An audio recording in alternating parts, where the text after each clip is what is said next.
Hello, my name's Donald Boyd. I'm Head of Growth and Sales here at Azets.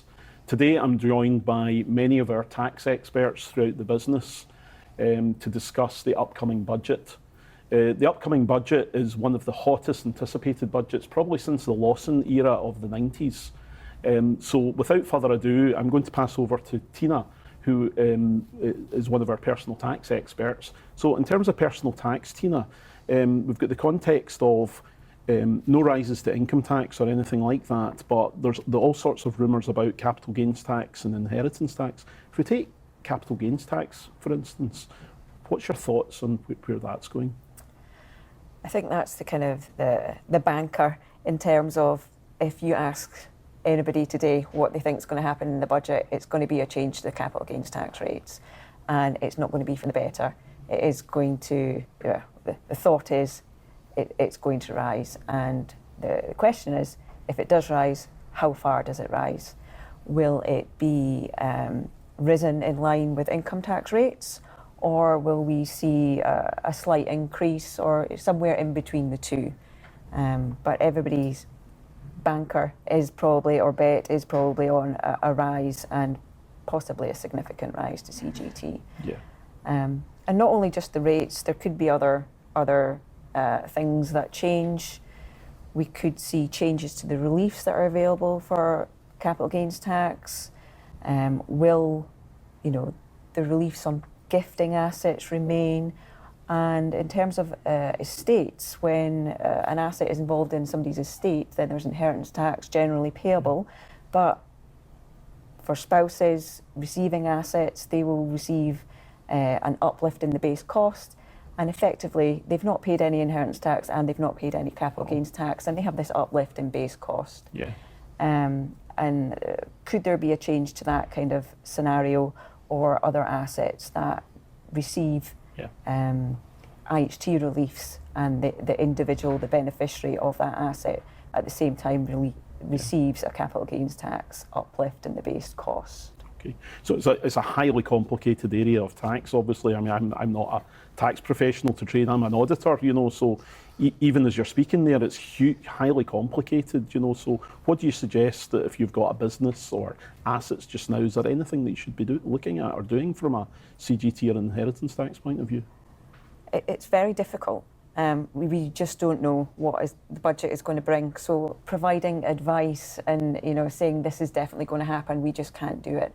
We've just got to look at what your liability could be, what your reliefs available to you today are, and whether it's worth making a disposal before the budget arises.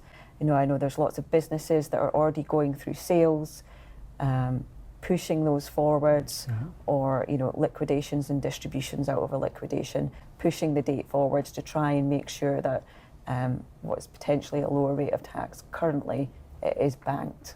Yeah. So, I mean, if I turn to Graeme now, Graeme's part of one of our sister companies in wealth management. Obviously, there's a number of reliefs available in your world when it comes to inheritance tax, capital gains tax, and all that. So, have you got any tips for our client base out there?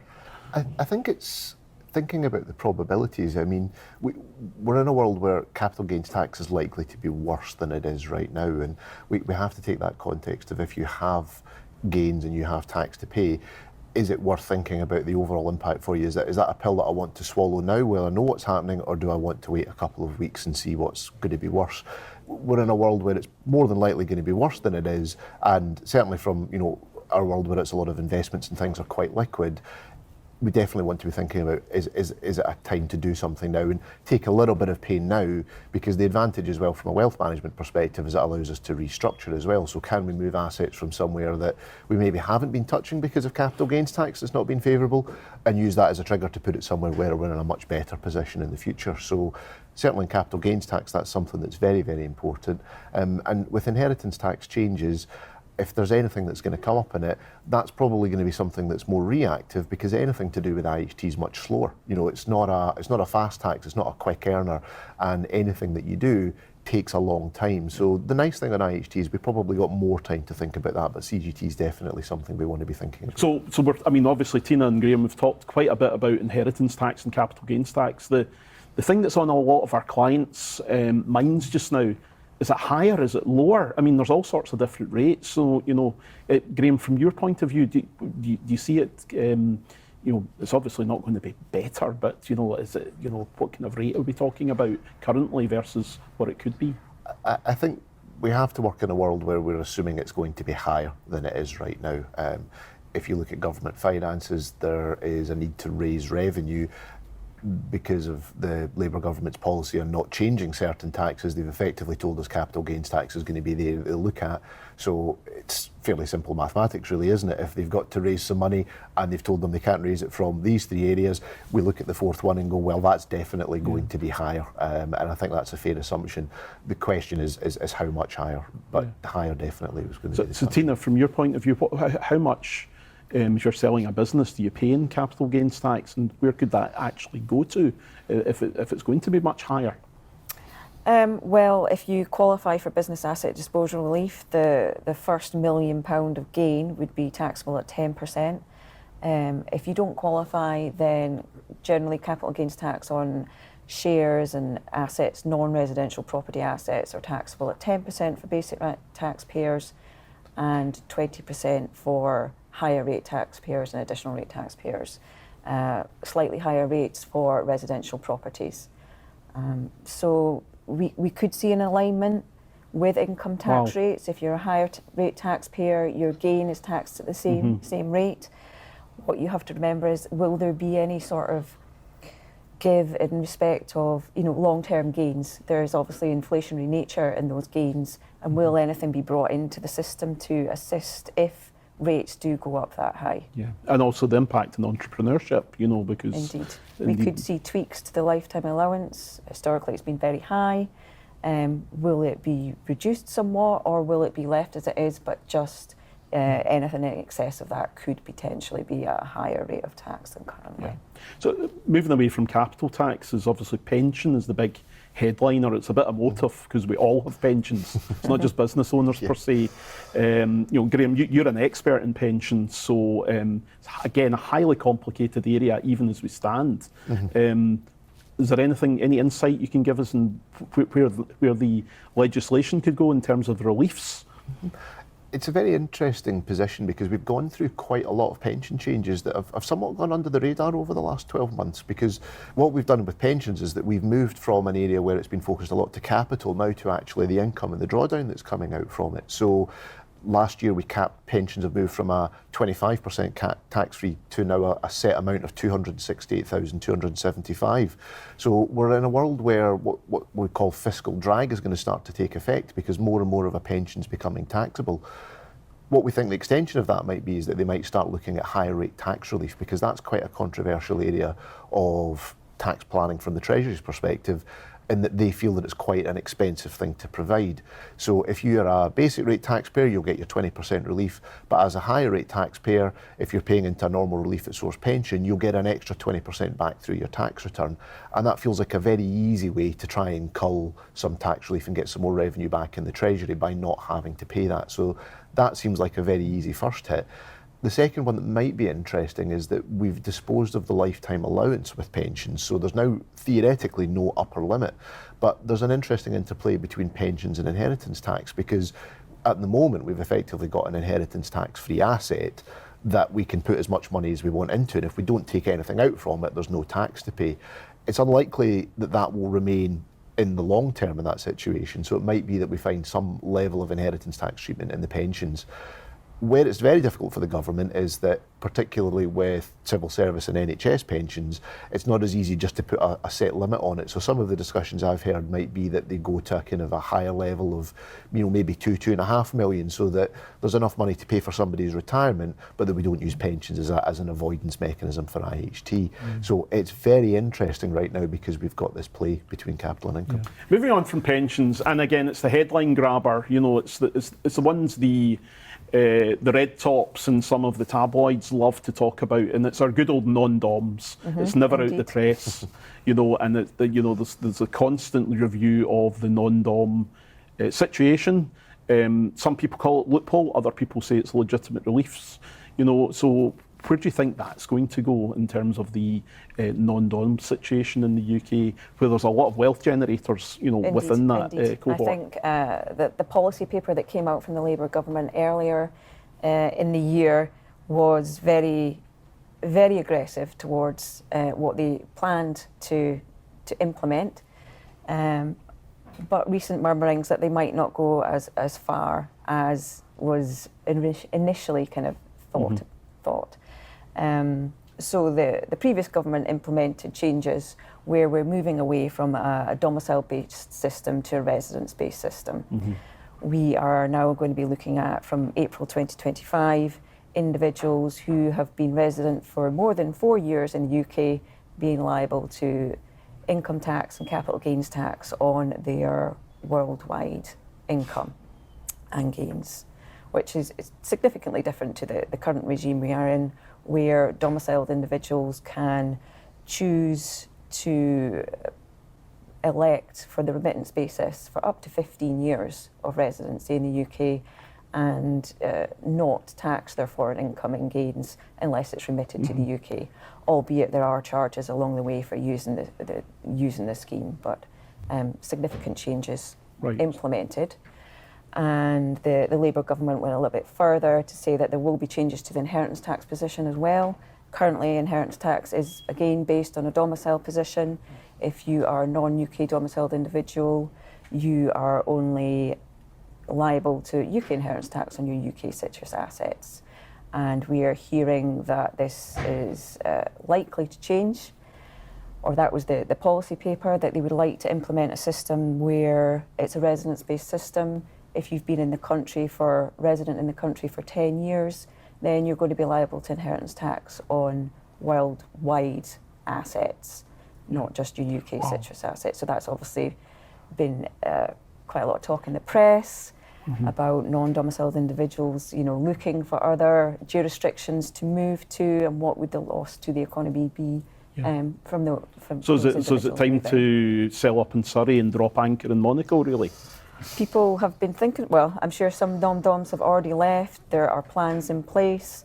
For those that are now, have formally been in within the remittance-based system but will not be able to use the system going forwards, there will be some temporary measures in place to remit income to the UK, but we still await the budget for a lot of the background and the actual legislation that is going to apply in these circumstances. And remind me again, what is a non-dom? How do you qualify to be a non-dom?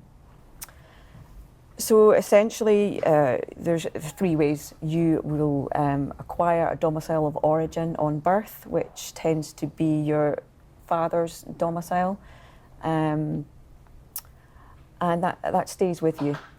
And then if your father or your parents' domicile changes, then you would have a domicile of dependency, and then you can then elect to have a domicile of choice. Well, not elect, you actually have to physically show a permanent intention to remain in a country, and you have to lose your original domicile. So it's very difficult to prove a loss of domicile and acquisition of a new domicile without lots of kind of background and supplementary documentation. But it is done. You just have to sever your ties pretty much with your country.